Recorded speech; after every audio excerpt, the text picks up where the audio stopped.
कोई अखबार चला के गुनाहगार हो जाता है, कोई बार चला के गुनाहगार नहीं होता, कोई चकला घर चला के गुनाहगार नहीं होता, कोई हथियारों की तस्करी करके गुनाहगार नहीं होता, कोई भारत की खुफिया जानकारी देकर गुनाहगार नहीं होता। वाह, कमाल की बात करते हैं मोदी जी, यही तो है मोदी मॉडल। ये लोग बात तो करते हैं हिंदू धर्म की, बात तो करते हैं राम और कृष्ण की, और काम करते हैं हिंदू धर्म के विपरीत। आप देखा, अरे सुन तो लीजिए भाई, आप बता क्यों जा रहे हैं? हथियारों का सप्लायर तारिक भी भारतीय जनता पार्टी से था, कैलाश विजयवर्गीय का राइट हैंड ध्रुव सक्सेना भी भारतीय जनता पार्टी के करीबी था। आपने देखा होगा अमरनाथ में जो विघ्न डालने वाला था तालिब हुसैन, वो भी भारतीय जनता पार्टी के साथ करीबी था। तो आप प्रमिला गोस्वामी को भी देखा होगा जो कोकीन के साथ पकड़ी गई थी। तो सारे जितने कुकर्म हैं, जिस शारदा नारदा की बात हो रही थी, शुभेंदु अधिकारी भी भारतीय जनता पार्टी में है, प्रतिपक्ष का नेता है। कर क्या किया? आज़ादी की लड़ाई में उसका योगदान बताइए आप। श्यामा प्रसाद मुखर्जी का योगदान बताइए आप। श्यामा प्रसाद मुखर्जी 1942 में भारत छोड़ो आंदोलन को कुचलने के लिए गोरे अंग्रेजों को चिट्ठी लिखा कि माई बाप, इस आंदोलन को कुचल दिया जाए। सवाल तो हमारा उस पर भी है, आपने सवाल कभी पूछा ही नहीं कि भाजपा का प्रदेश उपाध्यक्ष बनार्ड अपने फार्म हाउस में सेक्स रैकेट चलाता था। वहाँ 400 बोतलें शराब की पकड़ी गई, 500 अनयूज्ड कंडोम पकड़े गए और 6 नाबालिग बच्ची पकड़ी गई। और जो बनार्ड भारतीय जनता पार्टी का प्रदेश उपाध्यक्ष मेघालय का, वो हापुड़ में पकड़ा गया। तो उसके उत्तर प्रदेश से मेघालय का क्या कनेक्शन है? ये भी जांच का सबसे बड़ा सवाल है कि ये लोग बात तो करते हैं हिंदू धर्म की, बात तो करते हैं राम और कृष्ण की, और काम करते हैं हिंदू धर्म के विपरीत। आप देखा, अरे सुन तो लीजिए भाई, अकबका क्यों जा रहे हैं?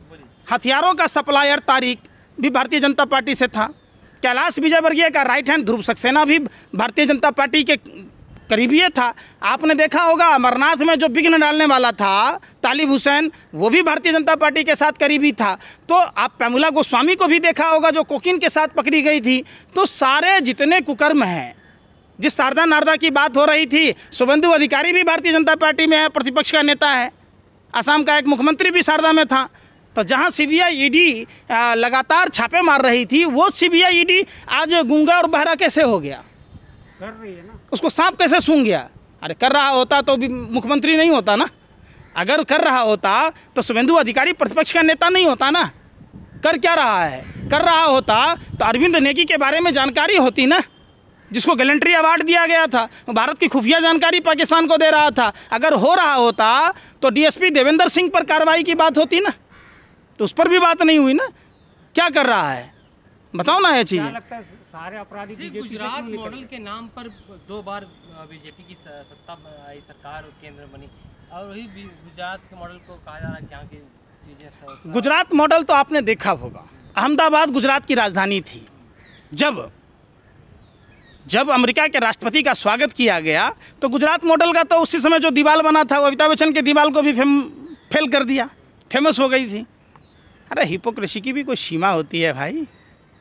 आप उसी गुजरात में देखा होगा जब नर्मदा पर नहर परियोजना के तहत जो नहर बनाई गई थी, पानी के टेस्टिंग से ही बह गया। आपने गुजरात का वो नेशनल हाईवे भी देखा होगा ना, जो रुई का बना हुआ था, कागज़ का बना हुआ था, जो गल गया।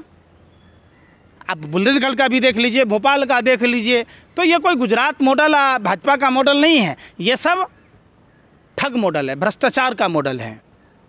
बशर्ते देखने की बात है। लेकिन टीवी पे डिबेट्स नहीं चल रही इनको लेके। कैसे डिबेट चलेगा? एक भी, आप दिल्ली में रहते हैं जहां प्रधानमंत्री रहते हैं, प्रधानमंत्री स्वास्थ्य मंत्री के आवास के चंद कदमों की दूरी पर आज़ादी का जहां अमृत महोत्सव काल मनाने के नाम पर अरबों रुपया पानी में फूका जा रहा है, वहां मातृशक्ति को प्रधानमंत्री आवास से चंद कदमों की दूरी पर मातृशक्ति को खुले आसमान के नीचे बच्चों को जन्म देना पड़ा। आप जाकर देखिए एम्स की दुर्दशा। और वहाँ सफदरजंग में किसका गार्ड है? भारतीय जनता पार्टी आर के सिन्हा का।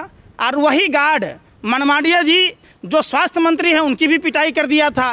तो क्या दिखाइएगा आप लोग दिखाते नहीं ना। और नहीं कोई प्रिंट मीडिया दिखाता, इलेक्ट्रॉनिक मीडिया दिखाता, ऑनलाइन मीडिया, कहीं चर्चा ही नहीं होती। स्वास्थ्य की बात कर रहे हैं, शिक्षा, बेरोजगारी, महंगाई, इन तमाम चीज़ों की बात कर रहे हैं, जहरीली शराब की बात कर रहे हैं, लेकिन मुद्दा तो है ही नहीं। मुद्दा है हिंदू मुसलमान, मंदिर मस्जिद। देखिए मुद्दा तो सिलेंडर 400 का सिलेंडर 1053 कैसे। सवाल उठता है कि मुद्दा तो है कि सरसों का तेल 200 रुपये किलो कैसे मिल रहा है जो 55 से 60 रुपये मिलता था। मुद्दा तो है कि अनाज पर जीएसटी क्यों लगा। किताब पर जीएसटी क्यों लगा, स्याही पर जीएसटी क्यों लगा, डायमंड पर जीएसटी कम कैसे है? ये तो मुद्दा है, मुद्दा आपको नहीं दिख रहा। सवाल है कि अगर मुद्दा नहीं होता तो 57 एमपी जो गिरफ्तार किए गए हैं क्यों किए गए? वो जो 23 एमपी को जो निलंबित कर दिया गया है, आखिर क्यों कर दिया गया? मुद्दा कैसे नहीं है? लेकिन सरकारी मुद्दा नहीं है। सरकार में जो लोग बैठे हैं, जो महंगाई, बेरोजगारी, जन लोकपाल, भ्रष्टाचार की बात कर रहे थे, आज वही उसके राजा बने हुए हैं। तो भारतीय जनता पार्टी तो कहती है जो सबसे अच्छा, सबसे ईमानदार लोग हमारे पार्टी में हैं, कोई भ्रष्टाचार है ही नहीं। अच्छा, बगैर भ्रष्टाचार का पैसा दिया गया क्या अडानी को इतना? नीरव मोदी से क्या पैसे नहीं लिए गए? क्या DHFL ग्रुप के जो कपिल वधवा हैं उनसे पार्टी फंड में चंदा नहीं लिया गया? तो 34,500 करोड़ का घोटाला कैसे हुआ 17 बैंकों के? भ्रष्टाचार तो खूब है। भ्रष्टाचार तो जो अभी 70 सालों में नहीं हुआ, जो पूरे 70 सालों में नहीं हुआ, वो सिर्फ 8 सालों में हुआ। और यही भ्रष्टाचार के कारण ही आज देश की तमाम संस्थाएं बेच दी गई। भ्रष्टाचार का ही तो नतीजा है। आप एक बात बताइए, बैंक में जाइएगा, आपसे सारे डॉक्यूमेंट लिए जाएंगे, आपसे गारंटर मांगा जाएगा, आपको 1,000 रुपये का लोन नहीं मिलेगा। तो आखिर अडानी को इतना पैसा कैसे मिला? और जितने पैसे अडानी को माफ़ कर दिए गए, अडानी ले लिया, या जो उनके मित्र हैं मेहुल चोकसी, नीरव मोदी, विजय माल्या, तमाम जैसे लोग हैं, अगर उन पैसों को ही बचाकर देश के लोगों को दिया जाता तो आज भारत का हर एक नागरिक करोड़पति होता। अच्छा पंकज जी, आपने कहा अभी कुछ देर पहले कहा जो मतलब देश के तमाम चीज़ बेचे जा रहे हैं भारतीय जनता पार्टी, वो तो कह रहे हैं जो देश हित में तमाम कामकाज हो रहा है, जो भी बेचे जा रहे हैं वो देश हित में बेचे जा रहे हैं, जो भी कामकाज हो रहे हैं बेचे नहीं जा रहे, डेवलप हो रहा है। अच्छा, शादीशुदा हैं? शादीशुदा हैं आप? बताइए। अगर मान लो आपको बच्चे नहीं होंगे तो आप पत्नी को दूसरे को दे दोगे, बेच दोगे, उसको विकास समझोगे? अरे भैया, दीमक भी विकास कर रहा है, ऐसा नहीं होता ना भाई। जो संस्थाएं हैं उसमें कॉस्ट सेविंग किया जाना चाहिए। संदीप पात्रा जैसे राष्ट्रीय जोकर को जो डायरेक्टर बना देते हैं, ये नहीं बनाकर उसमें जब खर्चे कम करते थे तो लूटने का है। इनकी देखिए, ये लोग कौन सी थ्योरी को मानते हैं? ये लोग, गोवलकर का सिद्धांत कहता है 95% लोगों को गरीब बनाना। देश के गद्दारों में सबसे बड़ा गद्दार गोवलकर, सावरकर की तरह ही, गोडसे की तरह ही, श्यामा प्रसाद मुखर्जी की तरह ही। गोवलकर कहता है 95% लोगों को गरीब बनाना और 5% लोगों के हाथ में सत्ता का केंद्रीकरण देना। आज यही तो है। कोई अखबार चला के गुनाहगार हो जाता है, कोई बार चला के गुनाहगार नहीं होता, कोई चकला घर चला के गुनाहगार नहीं होता, कोई हथियारों की तस्करी करके गुनाहगार नहीं होता, कोई भारत की खुफिया जानकारी देकर गुनाहगार नहीं होता। वाह, कमाल की बात करते हैं मोदी जी। यही तो है मोदी मॉडल। सर, जिन्हें आप कह रहे हैं कि सावरकर, गोवलकर की बात कर रहे हैं, वो तो कह रहे हैं ये राष्ट्रवादी लोग थे, ये वीर सावरकर उनको कहा जाता है। आप कुछ और बता रहे हैं। जो अंग्रेजों से माफ़ी मांगा वो वीर कैसे हो सकता है? बुज़दिल, डरपोक, कायर, माफ़ी वीर आप कैसे कह सकते हैं? जब देश आज़ादी की लड़ाई लड़ रहा था, सावरकर तो नास्तिक था, भगवान को मानता ही नहीं था, वो तो मांस मछली खाता था। लेकिन अंग्रेज़ों से जो समझौते हुए, माफ़ीनामा पर जो दस्तखत किया, तो उसने ये तय किया कि उस समय जो आज़ादी की लड़ाई लड़ने वाली जो संगठन थी उसका नाम था कांग्रेस। कांग्रेस मुसलमान और यहाँ के आज़ादी के मूवमेंट में शामिल नहीं होना। सावरकर इन्हीं 3 समझौतों पर समझौता किया। और सावरकर कैसे हो सकता है? आप एक बात बताइए, सावरकर क्या किया आज़ादी की लड़ाई में? उसका योगदान बताइए आप। श्यामा प्रसाद मुखर्जी का योगदान बताइए आप। श्यामा प्रसाद मुखर्जी 1942 में भारत छोड़ो आंदोलन को कुचलने के लिए गोरे अंग्रेज़ों को चिट्ठी लिखा कि माई बाप इस आंदोलन को कुचल दिया जाए। श्यामा प्रसाद मुखर्जी जब नेताजी सुभाष चंद्र बोस आज़ाद हिंद फौज का गठन कर रहे थे तो उसमें लोगों को बरगला रहे थे कि इसमें शामिल ना हो।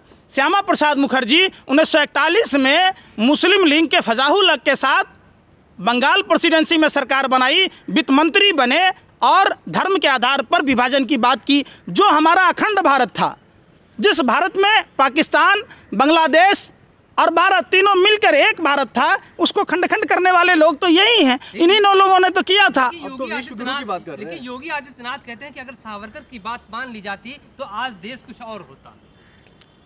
सावरकर की बात अगर मान ली जाती तो देश आज़ाद ही नहीं होता ना, फिर तो हम गुलामी होते। ये तो वही सपोले हैं। एक बात बताइए कि अंग्रेज़ों ने 1945 में गोरखपुर के महंत को पिस्टल क्यों दिया, और वो पिस्टल 3 दिन बाद चोरी कैसे हो गया? गोरखपुर का जो मठ था वो तो गोरखपुर में था, तो ये गोडसे के पास कैसे गया? गोडसे ने अपने हाथ में अब्दुल्ला नाम क्यों गुदवाया, और गोडसे ने अपना खतना क्यों कराया? और वो अरे सुन तो लो, सुन लो, क्रांतिकारियों का अपमान मत करो। बहुत खून पसीना उन्होंने फांसी के फंदे को चूमा, उन्होंने अपनी कुर्बानी दी, तब जाकर मुल्क आज़ाद हुआ है। ऐसे कुर्बानियों के बारे में बयान नहीं करते। कुर्बानी कोई अंग्रेज़ों की दलाली करने, चौका बर्तन करने से नहीं मिली है। अंग्रेज़ों को 7 समुंदर पार खदेड़ा गया, तब जाके देश आज़ाद हुआ है। आप बताइए ना। तो सवाल उठता है कि वही पिस्टल जो अंग्रेज़ों ने 1945 में गोरखपुर के महंत दिग्विजय नाथ को दिया, वही पिस्टल चोरी होने के फायर के बावजूद 3 साल तक ये षड्यंत्र चलता रहा। 45 से लेकर 48 में जाके महात्मा गांधी की हत्या हुई, तो आपको नहीं दिखा? अगर गोडसे क्रांतिकारी था, हिंदू था, तो जिन्ना की हत्या क्यों नहीं किया? गुलाम हुसैन अब्दुल्ला खां की हत्या क्यों नहीं किया? आप फजाउल हक की हत्या क्यों नहीं किया? साफ है, समझिए, ये आज भी मुल्क को गुलामी की ओर ढकेलने के लिए अग्रसर हैं।